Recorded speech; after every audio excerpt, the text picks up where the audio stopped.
Propam Polda Sumut menemukan indikasi bahwa ketujuh anggota polisi itu telah melakukan penganiayaan terhadap korban hingga tewas. Dan kita akan membahasnya lebih lanjut bersama dengan Ketua IPW, Pak Sugeng Teguh Santoso. Selamat sore, Pak Sugeng. Selamat sore. Terima kasih, Pak Sugeng. Agung di sini, Pak Sugeng. Terima kasih sudah berkenan bergabung sama kami di Berita Sabtu Sore. Pak Sugeng, apakah pihak IPW turut menginvestigasi juga dugaan kasus penganiayaan yang dilakukan oleh anggota polisi di Sumatera Utara ini? Oh tidak ya, kami sangat terbatas sumber dayanya. Jadi kami hanya memantau dari pemberitaan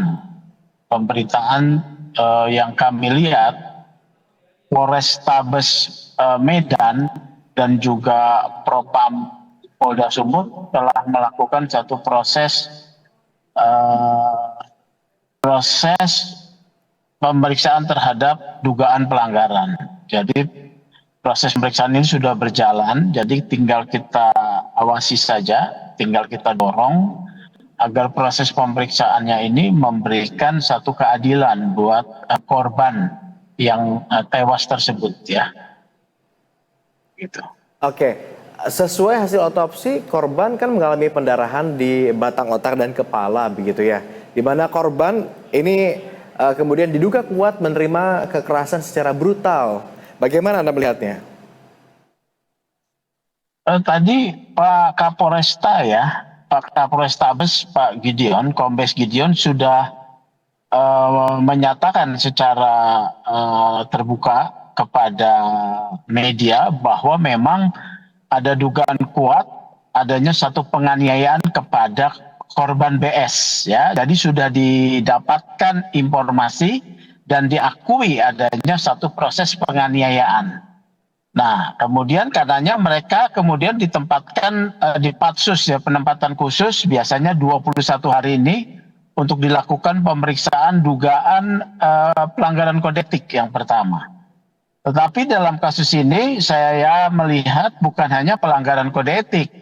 Karena ada orang yang mati akibat satu tindakan kekerasan, maka ini adalah satu tindak pidana juga. Selain pelanggaran kode etik yang diperiksa, nanti akan ada sanksi ya. Harus ada juga satu proses pemeriksaan pidana.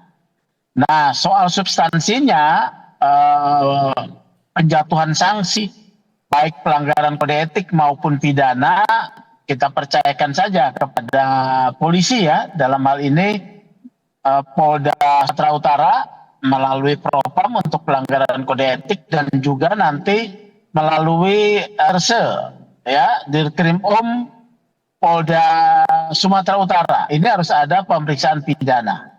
Yang harus menjadi catatan di sini ya buat IPW, apakah penganiayaan ini kita perhatikan dua lokus ya, dugaan saya nih ya. Lokus ketika kepolisian mau menangkap BS, saudara BS yang diduga telah menimbulkan keresahan tetangganya, ya kalau terjadi tindakan aniaya sana akibat melawan atau segala macam, ini yang namanya tindakan unprofesional ya. Harusnya kalaupun dia melawan, anggota polisi harus punya kemampuan untuk bisa membekuk. Kalau terjadi penganiayaannya di sana, ini mungkin kalau kualitas daripada pelanggarannya lebih rendah ya. Tetapi kalau ketika sudah di dalam penguasaan, ada informasi juga kan bahwa dalam tahanan. Tapi dugaannya gitu ya. kan Kalau katanya, dalam tahanan ini, dugaannya kan katanya penganiayaan dilakukan setelah dijemput katanya. Itu gimana? nah makanya kalau penganiayaan ini dilakukan setelah dijemput, artinya di dalam penguasaan polisi, ini tindakan yang menurut saya tindak yang pelanggaran berat, ya termasuk penganiayaannya. Karena kalau seorang sudah di dalam penguasaan polisi, berdasarkan ketentuan aturan, ya misalnya dia dalam tahanan atau kemudian dalam penguasaan fisik polisi, keamanan dan keselamatan dari seorang tersangka sekalipun itu harus dilindungi. Ini harus dicatat ya, menjadi catatan. Kalau seseorang yang diduga melakukan tindak pidana sudah di dalam penguasaan polisi, baik di dalam tahanan ya maupun di dalam penguasaan polisi sudah ditangkap, keselamatan dan keamanannya harus dilindungi. Kalau terjadi apapun pada sang apa subjek terduga pelanggar ini yaitu BS ya, baik dilakukan oleh orang lain apalagi oleh polisi, maka polisi harus bertanggung jawab. Tanggung jawab. Oke, karena itu sudah berada di ranah penguasaannya pihak kepolisian begitu. Apalagi info yang kami dapat juga tindak kekerasan ini dilatar belakangi oleh rasa kecewa begitu atau tidak terima ditegur begitu. Ini menjadi gambaran bahwa di luar sana begitu muncul anggapan bahwa ketujuh personel polisi muda ini begitu belum siap secara psikologis begitu untuk menegakkan hukum sehingga menyalahgunakan wewenangnya begitu. Anda melihat ini seperti apa? Atau jangan-jangan perlu ada tes psikologi lanjutan?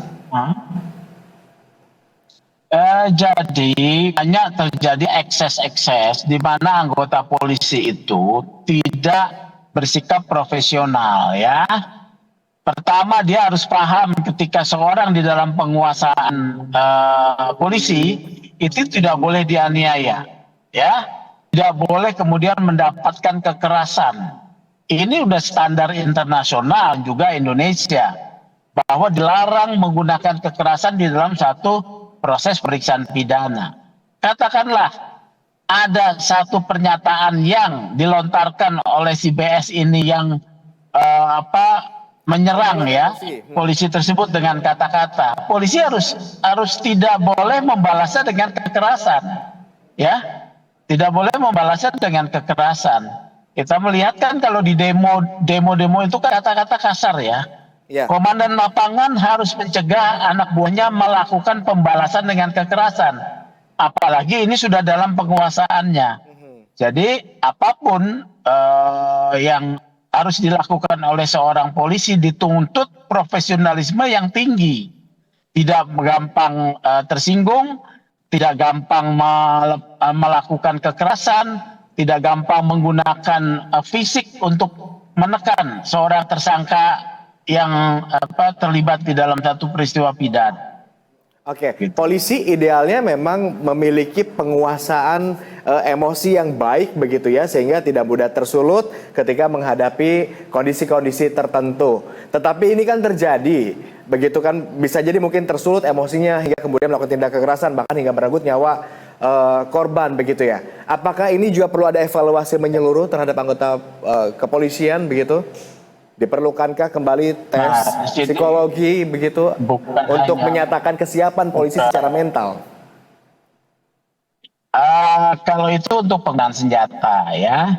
Kalau polisi yang melakukan kekerasan karena menggunakan kekerasan tangan kosong ya, ini artinya dia tidak profesional. Satu, ya. Oleh karena itu pentingnya adanya pengawasan melekat oleh atasan.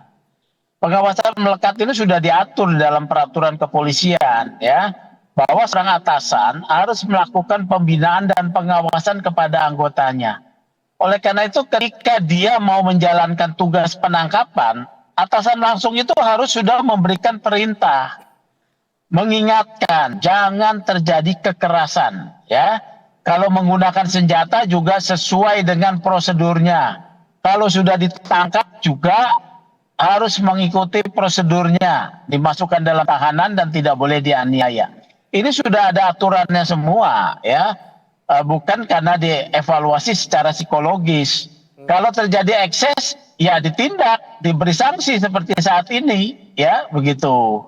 Karena kalau mau dilakukan satu pemeriksaan psikologis, ada 460.000 lebih anggota polisi, bagaimana caranya ya? Itu khususnya untuk yang menggunakan senjata. Kalau begitu dari kacamata Anda, hukuman yang tepat untuk aksi brutal ini apa? Ya kan ini prosesnya dua ya. Satu kode etik. Saya tidak tahu penganiayaan ini terjadi di mana, dalam tahanan atau di waktu penangkapan. Kalau di dalam ruang tahanan hukumannya harus lebih berat ya. Entah beratnya sampai pemecatan atau tidak, kita serahkan kepada Komisi Kode Etik Kepolisian. Yang kedua, akan harus ada pemeriksaan pidana, yaitu penganiayaan mengakibatkan matinya seseorang. Ini penganiayaan berat, ya ancamannya juga tinggi itu, ya penganiayaan berat itu. Jadi seperti itu, harus diproses lah. Kita serahkan proses ini oknum-oknum polisi yang tidak profesional dan melakukan dugaan tindak pidana ini kepada Polda Sumatera Utara. Oke, kita bisa pegang ya komitmen dari Polda Sumut untuk menindak kasus ini begitu ya secara profesional. Pak Kapolresta kan sudah langsung tuh memeriksa pemeriksaan awal dan langsung dipatsus ya. Oke. Dipatsus dan diserahkan, artinya tidak ditutup-tutupi. Dan juga kalau saya lihat tadi di berita, Pak Kapolres nih, Pak Gideon juga mendatangi keluarga korban ya, keluarga korban juga didatangi dan juga memberikan keterangan pers bahwa mengakui adanya tindakan kekerasan. Menurut saya ini pernyataan Salah yang satu bentuk transparansi begitu ya dari pihak kepolisian terkait pengusutan kasus ini. Betul. Baik. Ya. Pak Sugeng, terima kasih. Kita akan kawal bersama-sama bagaimana kelanjutan dari kasus ini. Tentu harapannya adalah ini bisa diberi atau diselesaikan dengan baik secara profesional dengan adil. Terima kasih sudah berkenan bergabung sama kami di Berita Satu Sore dan mengupdate informasi ini, Pak Sugeng. Selamat kembali beraktivitas. Hati-hati di jalan, Pak Sugeng. Tampaknya lagi di jalan ya. Iya, iya.